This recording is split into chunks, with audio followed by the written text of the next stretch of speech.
Hi, I'm DelusionDispeller. I am going to talk to you on this video series about narcissistic defenses. These are the things that narcissists use to avoid accountability. We'll talk more about that in a little while.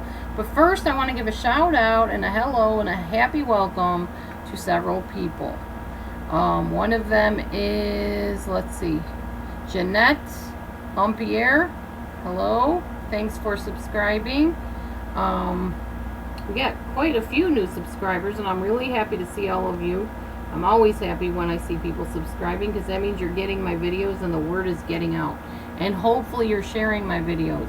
Please do. If you know people, friends, family, etc., who could definitely benefit from getting information about narcissists and abuse, breaking free from those things, please pass on my videos. Another shout out to Alyssa AKL. Welcome. Thanks for subscribing. Let's see here. Rachel McAvoy. Thanks for subscribing. Good to see you. Thank you so much for subscribing, everybody. I just want to mention a few of the names today, just so you know I notice that you subscribe. I notice that you've joined me, and I'm really, really happy that you have. Recently, there was somebody that sent me a link to some really helpful information. Red Tango, thank you. You will notice that I have applied some of that information that I have learned and researched from what you shared in this video series. So hopefully it will be helpful to people and enjoyable to learn, even though it's kind of hard to say enjoyable when it's such awful stuff that they do. But enjoyable in the sense of now you will have weapons. You will understand what the narcissist is about and what they're doing. Here's a picture of my up close of my butterfly. I know this video camera is very, very blurry. I apologize for that. I'm trying to clean it off a little bit here, so maybe we can get a little clearer picture, possibly. Maybe that helps. I hope so. Anyway, it's just basically a green butterfly with little orange and green polka dots on it. There you go. Maybe you can see it better now. Alright, I just picked green because the grass is kind of green today, and it makes me feel springy and happy and like there's new life in store for us. Alright, so saying all of that, let's get right to our video. First of all, narcissists are allergic to blame, confrontation, and accountability. That's what I always say. They're allergic to it. So instead of welts, like breaking out in boo-boos on their skin, they break out in pain, in panic, in sweat, in rapid heartbeats, all kinds of things like that. It just really sets them on edge to know that they're about to be confronted or held accountable for something they said or did.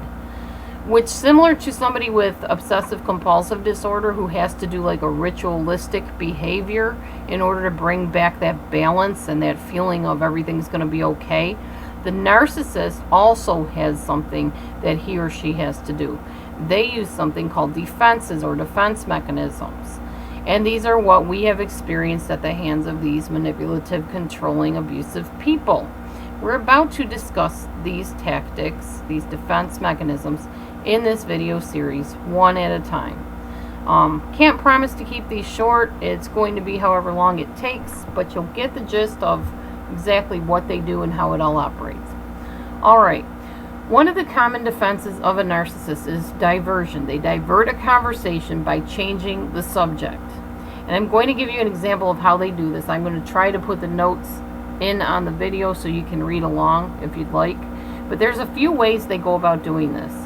First of all, they might just actually literally start talking about something else while you are talking about a certain subject. They will literally change the subject completely.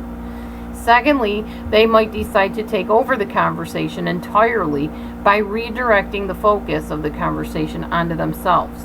So, I have an example of this. For instance, here's a narcissist in action in a conversation. And this is where you're going to want to read your screen. So, me or you.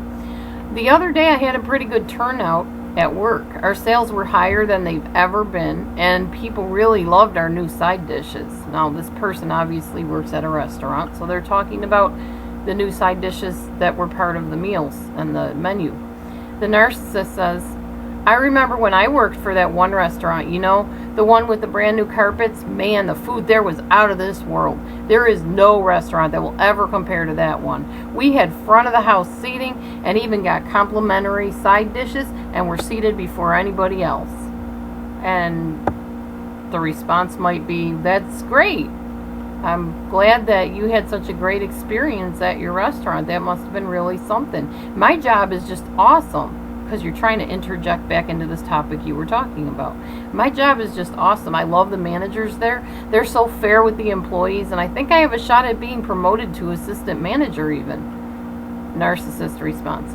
I was the main manager at the last place I worked. The other managers looked up to me since I was the only one who had a clue what she was doing. The other ones were a bunch of morons. The president of the company even personally met with me and told me that he would consider me for his assistant if he didn't realize how busy I was doing what I was already doing and how successful I was at it. He didn't want to take me away from what I was really good at. And besides, the people depended on me and relied on me. I was the only one knowing what I was doing anyways. So, notice from this conversation with the narcissist that the narcissist did not acknowledge anything good going on with the other speaker. They did not give them praise. They did not even mention how great about them possibly being considered for a promotion. They didn't discuss anything happening in that person's life at all. People like this are literally better left alone talking to themselves, since that's all that really matters to them anyway. You can try to keep bringing the narcissist back on the topic of what you were trying to say by restating it over and over.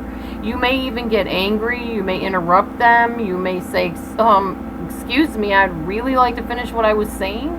Or, I'd like to hear your input on what's going on with me. But chances are the narcissist won't care and will just divert what you're telling them into projecting onto you what you are addressing with them. In other words, the narcissist will likely respond with, well, we've talked enough about you. How about talking about me? Even though that's all they've been doing. Or, you don't have to be rude about it. You'd think you'd be happier for me and all I've accomplished. Now wait a minute. You were just telling them what you've accomplished. How did this get to be about what they've accomplished? See what I mean? Or, I don't know why you're getting so upset with me. I was listening to you. You said work is going good. They minimized everything you just said. So first, we've talked enough about you. How about talking about me? That's projection. They're the ones talking about themselves too much and not listening to you talk about yourself and what's happening in your life. Or you don't have to be rude about it. You'd think you'd be happier for me and all I've accomplished. Okay, it wasn't about them to begin with. You were the one leading the conversation talking about your accomplishments. So they play the poor me game. You know, you're not celebrating me. Well, you're not supposed to be, because this topic right now is about what's happening with you. When it's their turn to talk and they're talking about their accomplishments, then okay. But nothing's ever about anybody else but the narcissist in their mind. And then the third thing we talked about, I don't know why you're getting so upset with me. I was listening to you. You said work is going good. That's not what you said. You told a whole bunch of really awesome things that are about to happen to you possibly, not just work is going good. That's minimization, and that's what they do when they feel like they can't win the conversation over and make it about themselves. So they're going to punish you by minimizing the happy, awesome things that are happening to you. So, no matter what way a narcissist stages things, it always goes back to them being the victim, the hero, the best, and the misunderstood one. When you know it couldn't be farther from the truth, you gave them a chance to talk. It was a back and forth conversation, you thought, but every time it was their turn to talk or your turn to talk, they were doing all the talking, and it was always about them. I hope this kind of sheds some light on how a narcissist changes topics in a conversation. Stay tuned where I talk about more narcissistic defenses. As always, subscribe. You don't want to miss my next videos. I sure hope to see you back soon. I love all of you. I hope there's something I can do to help. Some of my words give you some kind of direction. That's what I live for. Anyways, always eyes wide open, moving forward. See you on the next video. Bye-bye.